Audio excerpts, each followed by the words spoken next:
என்னுடைய பேர் வந்து மேத்யூ. இப்போ பார்த்திங்களா, இந்த வயநாட்டில் வந்துட்டு பல இன்சிடெண்ட் நடந்தது. அந்த 3 கிராமங்களில் வந்து எங்கே இருக்குன்றதே தெரியாத போயிடுச்சு. பல மக்கள் வந்துட்டு இறந்துருக்காங்க. அது எவ்வளோன்றது கணக்கு இட முடியாத ஒரு அளவில் இருக்குது. இப்போ பார்த்திங்களா, அதே மாதிரி தான் நீலகிரிலையும் வந்துட்டு சுற்றுச்சூழ்நிலையெல்லாம் பார்த்திங்களா, நிறைய மவுண்டனில் ஏரியாவில் வீடுங்க, அனுமதி இல்லாத ஒரு கட்டடங்கள்லாம் இருக்குது.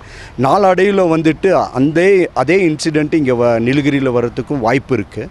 பட் வந்து எல்லாம் கவர்மெண்ட்டும் சேர்ந்து அந்த கட்டடங்கள் அனுமதி பெற்று எந்தெந்த இடத்துல ரிவர்லாம் வருது அந்த இடத்துலலாம் கொடுக்காத ஒரு தடுக்கக்கூடிய வாய்ப்பாக இருக்க வேணுன்றது எங்களுடைய கோரிக்கையாக இருக்குது. டாக்டர் ஜி தவமணி, எம்எல்ஏஸ் மகளிர் கல்லூரியில் தமிழ்துறை உதவி பேராசிரியராக பணிபுரிஞ்சிட்ருக்கேன். வயநாட்டில் வந்துட்டு நிலச்சரிவு, திடீர் வெள்ளம் ரெண்டுமே ஏற்பட்டிருக்கு. சீரற்ற நில அமைப்பு, நீர்நிலைகளுக்கு பக்கத்தில் வந்து வீடுகள், ரெசார்ட்லாம் கட்டுறது, அப்புறம் கால்நடைகளை வந்து அதிகமாக அழிக்கிறது, வீட்டு இடங்களுக்காக மரங்களையெல்லாம் வெட்டுறது, இயற்கையெல்லாம் அழிக்கிறனால இயற்கை நமக்கு வந்து நண்பனாக இருக்கிற பட்சத்தில் வந்து இயற்கை நம்ம டிஸ்டர்ப் பண்ணோன்னா அது வந்து நமக்கு பேரிடரை கொடுக்கும் அப்படின்றது வந்து வயநாடு மூலமாக நம்ம வந்து தெரிஞ்சிருக்கிறோம். இது வந்து ரொம்ப நீலகிரிக்கு அருகாமையில் இருக்கிற ஒரு பகுதி தான் வயநாடு. நம்ம நீலகிரிக்கும் வந்து இந்த மாதிரி உருக்கமான கோர சம்பவம் நடக்கிறதுக்கு வந்து ரொம்ப நாள் இருக்காது. நம்ம இதே நிலைமை வந்து நீடிச்சிச்சு அப்படின்னு சொன்னால் நம்மளோட நீலகிரிக்கும் வந்து இந்த மாதிரி ஆபத்துகள் வந்து வரக்கூடும் அப்படின்னு சொல்லிட்டு நம்ம கட்டாயமாக எதிர்பார்க்கலாம்.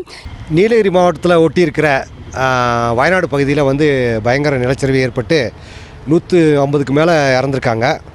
அங்கே அந்த பகுதியில் வந்து ஒரு 13 வருஷத்துக்கு முன்னாடியே வந்து அந்த நிலச்சரிவு ஏற்படக்கூடிய அபாயம் இருக்குது அப்படின்னு சொல்லியிருந்தாங்க விஞ்ஞானிகள் எல்லாரும்.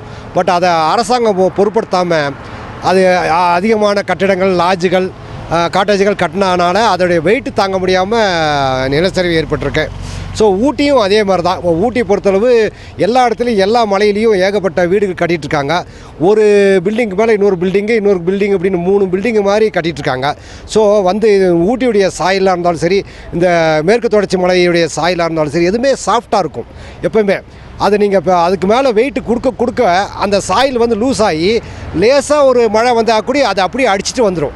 ஸோ அந்த மாதிரி நீலகிரி மாவட்டத்தில் ஊட்டியில் வந்து இனிமே தான் மக்கள்லாம் இன்னும் கொஞ்சம் விழிப்புணர்வாக இருக்கணும். நிறைய இடங்களில் வந்து கட்டடங்கள் கட்டுறத தடுக்கணும். ஒரு அளவுக்கு மேலே கட்டடம் கட்டுறதை நிறுத்தணும்.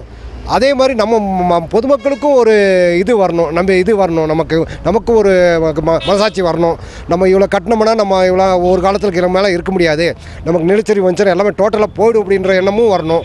அதே மாதிரி அரசாங்கம் வந்து இதில் முக்கியமாக ஸ்ட்ராங்காக இருக்கணும். இத்தனைக்கு மேலே கட்டக்கூடாது, இவ்வளோ வெயிட்டு தான் இந்த மண் தாங்கும், இவ்வளோ வெயிட்டு தான் இங்கே இருக்கணும் அப்படின்ட்டு ஒரு முடிவு கொண்டு வந்து மாஸ்டர் பிளானை சிவியராக நல்லபடியாக நடத்தினா தான் ஊட்டி வயநாடு மாதிரி நடக்காமல், ஒரு அசம்பாவிதம் நடக்காமல் அபாயம் தடுக்க முடியும்.